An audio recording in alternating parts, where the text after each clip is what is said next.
Good evening and welcome to the North Metro Mayors Association Legislative Candidate Forum. And thanks for all for joining us tonight.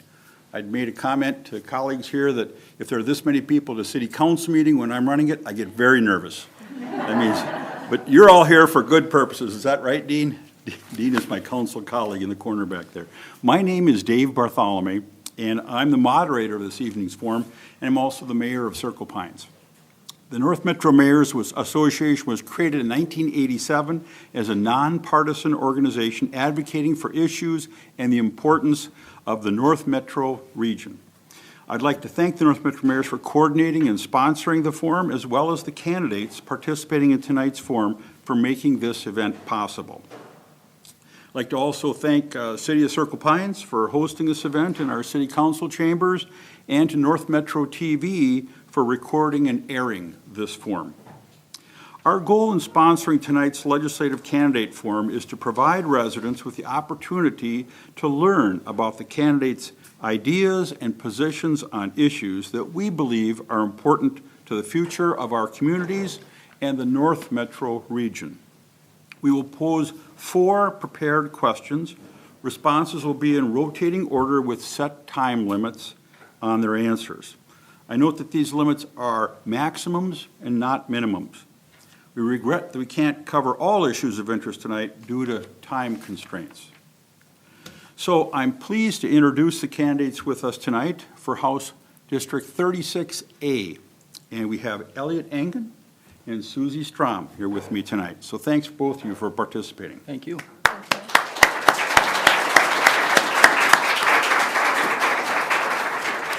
So each candidate will now have 2 minutes for an introductory statement, and then we'll get started with the questions. So we did a coin flip, and Susie's going to start.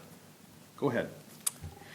Good evening, everyone. My name is Susie Strom, and I'm running for state representative in our district, District 36A, which includes the Circle Pines and our surrounding communities. Thank you so much to the North Metro Mayors Association for coordinating this event. This is wonderful to be a part of. Just a little bit about me. I'm a mom of 2 young daughters, 4 and 1. I'm a U.S. Army veteran and current U.S. Army reservist in the U.S. Army JAG Corps. I'm an attorney, and I went to law school here at the U of M. And I am a Korean-American adoptee who grew up in Coon Rapids, which is also a part of the North Metro Mayors Association. And I now own a home with my husband in North Oaks. I really appreciate the opportunity to be here tonight because city government is the level of government that has the most personal interaction with residents, and so it's important that cities have the resources to be effective and efficient. 3 priorities for me specifically regarding our cities are: 1, ensuring that local government aid keeps up with the needs of our cities, supporting bonding requests and other road construction projects, and finally working to ensure the safety and quality of life of our residents. I'm running because I want to continue to serve our community, our state, and our nation, and I want to build a better future for our children and future generations. I know through my military and life experience that we best accomplish the mission by working together. So I commend the North Metro Mayors Association for over 30 years of successful collaboration and helping the North Metro thrive. Thank you again. Thank you.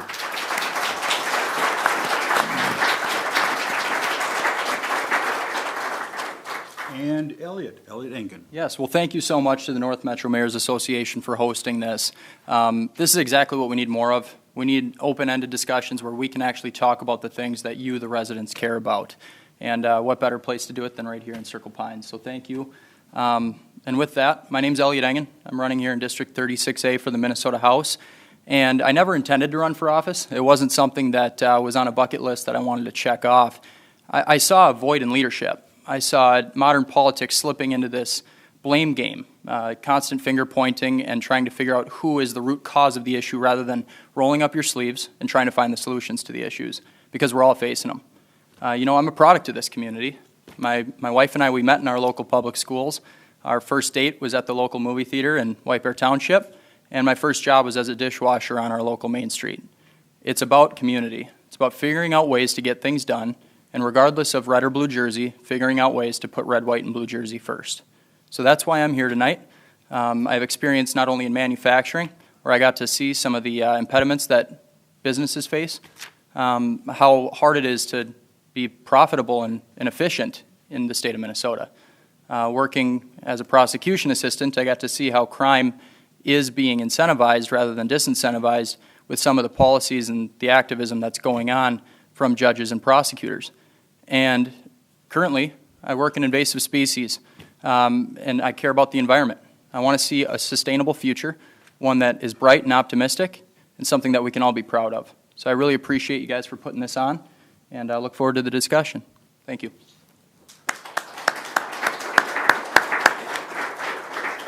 Thank you both. And at this time, we will go to our prepared questions. They will be done in a rotating order with an opportunity for a rebuttal. There is a 2-minute time for the answer, and after each candidate's answer, there will be the rebuttal opportunity with a 45-second time limit. So based on our earlier coin flip, Susie will go first, and the question is, what are the top 1 or 2 issues you hear while campaigning? And if elected, what will you do to ensure that the 2023 legislature works in a collaborative way with the governor and the community to address these issues? Well, thank you, sir. Over the past 2 months, door knocking, talking on the phone, talking at community events with community members, the top 2 concerns that I've heard are, 1, protecting reproductive rights, and then 2, economic issues such as inflation and just the higher cost of everyday items and the impacts that that has had on our families. I am the only candidate in the race who believes that women should have the freedom to make their own reproductive health care decisions without government interference. And the vast majority of Minnesotans agree with that. My daughters should not have to live in a state where they have fewer rights than I did growing up. And when elected in November, I will work to protect reproductive rights. The other issue I've been hearing a lot about is the higher prices of everyday items. And we're paying for more for things like diapers, groceries, school supplies, and that really does take a toll on our families' budgets. Something worthy of noting is that this last session, Democrats and Republicans came to an agreement that would have put money back into the pockets of Minnesotans, the pockets of working families, and the pockets of seniors. And Minnesota Republicans walked off the job. So I will not desert my post or abandon my constituents, and when elected, I will advocate for proposals that puts money back in Minnesotans' pockets. Thank you. Okay, thank you. And Elliot, what are the top 1 or 2 issues you hear while campaigning? And if elected, what will you do to ensure the 2023 legislature works in a collaborative way with the governor and the community to address these issues? Yeah, well, thank you. I hope we're not in the same district because the number 1 issue has been the economy. Right now, inflation is at 42-year highs. People are seeing their savings accounts get drained, and it's making families be in a pinch. They're just trying to stay afloat right now, folks. And there's a lot of people that I'm meeting at doors that are saying, you know, I'm having a hard time choosing between filling the gas tank or the fridge. And we shouldn't have to make that choice here in the state of Minnesota. So working in coordination with the governor, whoever that may be come next biennium, as well as figuring out ways to streamline our supply chains, which have been crippled, and bringing a vibrant economy to Minnesota is what I'm looking to do. And number 2, being crime. Right now, we're seeing a 3rd straight year of record crime in the state of Minnesota. And on the backs of the defund the police narrative, as well as slashing budgets to our local law enforcement agencies, we're seeing folks at the doors that are saying, I don't go to the Twins game anymore. I don't go catch a ball game or go to the Viking Stadium because I'm scared.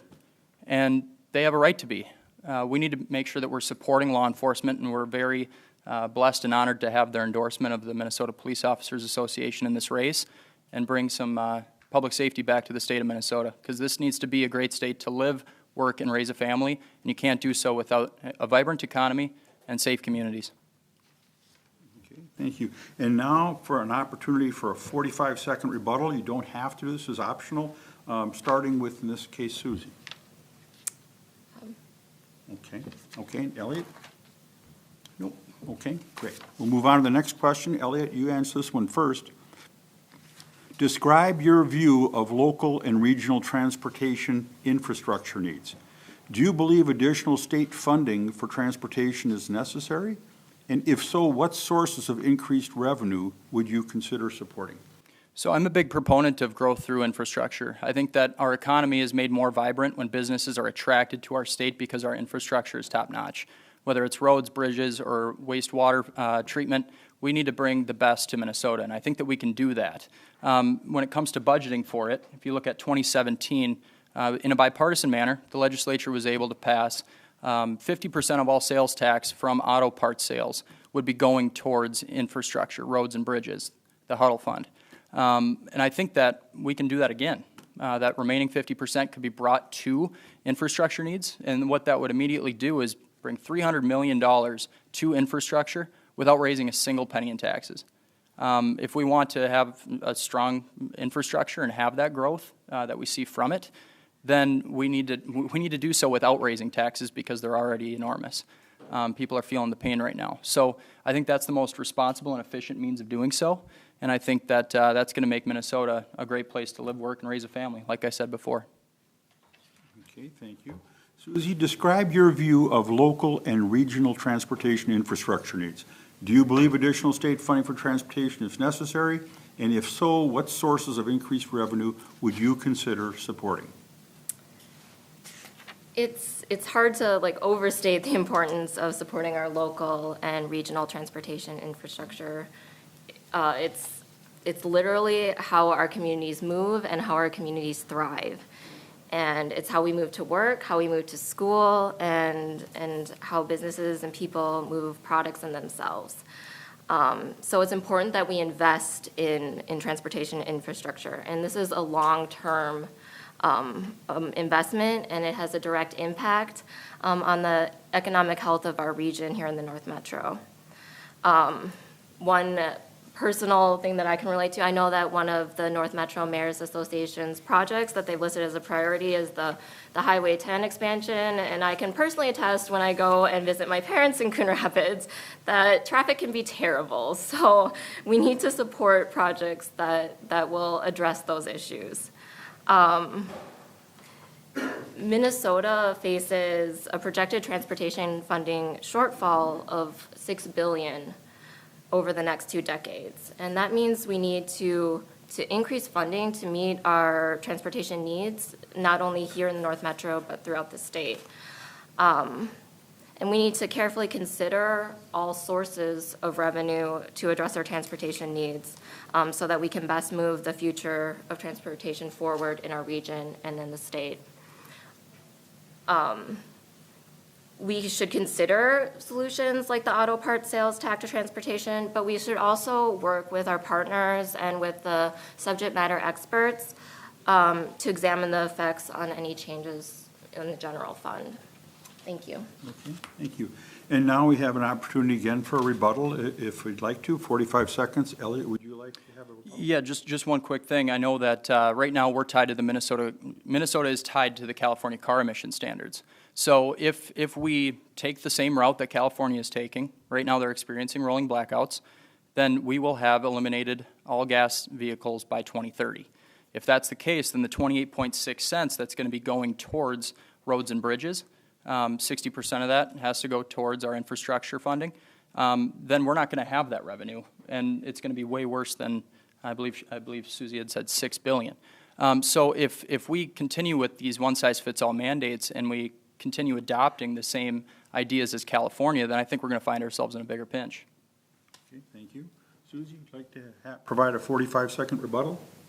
I would again just like to reiterate that we need to work together to find solutions that work for Minnesotans, and we need to closely analyze the impacts that it will have on Minnesota. Okay. We're going to our next question. What should be the role of the Metropolitan Council in guiding policy development in the North Metro? This one, I believe we start with Susie and then go to Elliot. So what's the role of the Met Council? So the Met Council should be viewed as a valuable partner in the regional planning process. You know, their research, their planning, and funding recommendations are designed to help us use our combined dollars efficiently. They provide essential services such as wastewater management and metro mobility, and they partner with the North Metro through facilitating groups such as the Northeast Metro Work Group. However, when partner cities have concerns, I think that those definitely need to be addressed. And I would be happy to discuss those concerns and try to address them with my role in the legislature. Because development in our region should be a collaborative effort and a partnership. Okay. Elliot, your turn. What should be the role of the Metropolitan Council in guiding policy development in the North Metro? I think the Met Council does do some important work, whether it's wastewater management, some of the things that they were originally commissioned to oversee, the 7-county metropolitan area and its expansion. But they're stepping into some lanes that I think are extending past what they were meant to do. If we look at the Southwest Light Rail, for example, $1.9 billion over budget, 9 years extended past their original date of ending that project, and they still demand more money. That was for 14 miles worth of trains. I don't think that unelected bureaucracies should be the ones deciding how we, the taxpayer, you guys, the taxpayer, you guys are the piggy bank. And right now it's being eaten up by a council that really isn't accountable to the voters. So I would like to see some major reforms, and I would support that. Okay. And now we have an opportunity for a 45-second rebuttal, starting with Susie. I would say that cities alone, standing alone, can't accomplish the development and services that we can when we work as a region and together. And so we need to work together with the Met Council and with our region towards development. And Met Councils are required to get federal transportation dollars. So I think we need to address concerns if they arise from the cities, but also remember that we work better when we work together. Thank you. I would agree with that final statement. We do work better when we work together, and that's why the most bipartisan issue over the past, as long as I've been alive, which it's a joke, but they work together to kill the rush line. It wasn't something that the community wanted, and it was a bipartisan coalition of folks, red or blue, that said that this does not fit our area. And I think that those sorts of issues should come into play too when we're determining how to go about the next infrastructure needs. Yes, we need to adapt. The future is going to bring some new challenges. But if we're going to be ramrodded by an unelected bureaucracy, then those local controls, they don't actually end up happening. So I think that municipalities should be able to determine if it fits their needs. Okay, thank you. So that's the 4 main questions we have, and now we're going to go to closing statements. And we're hoping to hold this to 60 seconds if we can per candidate. And Elliot, you're first for a closing statement. Well, first off, thank you again for hosting us. I know that this was a quick one, and I'm sure that there's a lot of questions that you guys all have. And at the end of the day, we work for you, not the other way around. And I'd invite any questions that you guys might have. If we need to sit down for a cup of coffee and discuss it, we might not all think the same, but for the first 200 years of our country's existence, when we didn't like our neighbor, we could pack up and head west. There's water on both sides of us. So we're going to have to figure out a way to learn to live with one another, and it starts with facilitating discussions. So please feel free to reach out via my website or call. It's actually on all my literature. My wife sometimes rolls her eyes at that because we get calls all the time, but that's what we're here for. Listen, communicate, and act, and I really appreciate all your guys' time. Thank you. Thank you. And Susie. Thank you, sir. Well, I really appreciate the opportunity to be here. It's a pleasure to be here. I'm Susie Strom. I'm running for state representative in 36A because I want to continue to serve our community and our country. And I will bring the breadth and depth of my experience in the military, experience in the private sector, to the legislature. Throughout my life, I've worked with people from all across the nation, all across the world, to accomplish the mission or task at hand. And these people aren't people that necessarily looked like me. They didn't necessarily have the same perspectives, but we worked together to reach the goal. I believe in the dignity of all people, and I will work respectfully with my colleagues in the legislature and communicate fully and honestly and openly with the people in our community. And with people I swear to serve.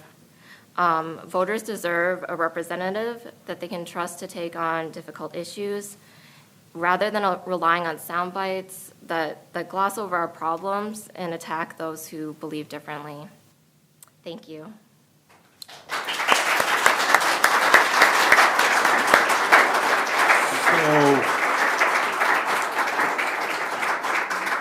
Thank you very much, although I know the applause is not for me. That brings us to the close of the forum. We'd like to thank our candidates.